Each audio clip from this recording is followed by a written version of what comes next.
नमस्कार मित्रों, सुरक्षा मंत्रास चैनल में आप लोगों का बहुत बहुत हार्दिक स्वागत है। मित्रों, हम अपने मित्रों के बीच आम चर्चा में उन्हें खर्रा और गुटखा छोड़ देने की अपील अक्सर कर रहे होते हैं, क्योंकि खर्रा या गुटखा खाने से कई तरह की बीमारियां और स्वास्थ्य संबंधित परेशानियां होती है।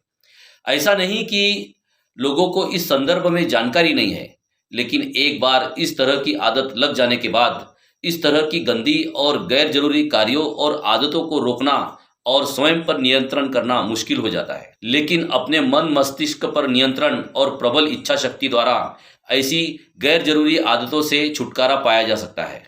लेकिन हम आज जिस विषय पर विश्लेषण कर रहे हैं वह इसी गुटखा या खर्रा खाने वालों के लिए है, ताकि वे ऐसा ना करें।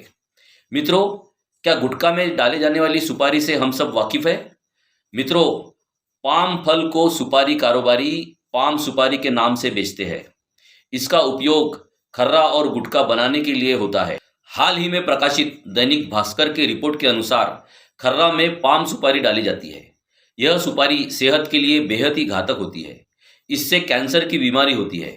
खर्रा में मिलाई जाने वाली पाम सुपारी की कीमत काफ़ी कम होती है और इसको पकाने के बाद पहचान पाना मुश्किल हो जाता है कि यह पाम फल है या फिर असली सुपारी। सुपारी कारोबारी इसे पाम सुपारी के रूप में बेखौफ होकर बेच रहे हैं।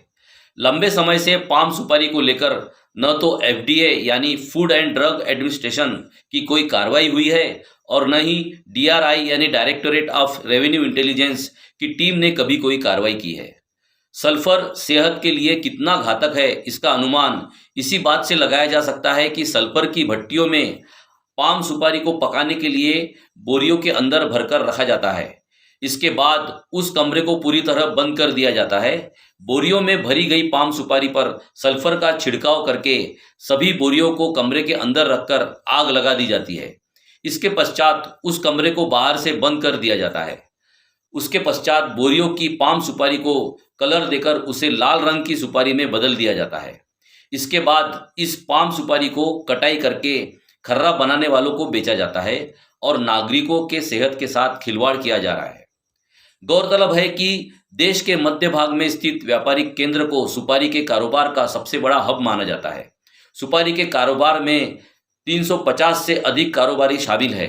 देश के अंदर पैदा होने वाली असली सुपारी का सफ़ेद रंग होता है। यह थोड़ा खुरदुरा होने के कारण उतनी आकर्षक नहीं दिखाई देती, जबकि इंडोनेशिया से मंगाई गई सुपारी को सल्फर की भट्टियों में डालकर पकाने के बाद आकर्षक और चमकदार दिखाई देती है। यह स्वास्थ्य के लिए काफ़ी नुकसानदायक है।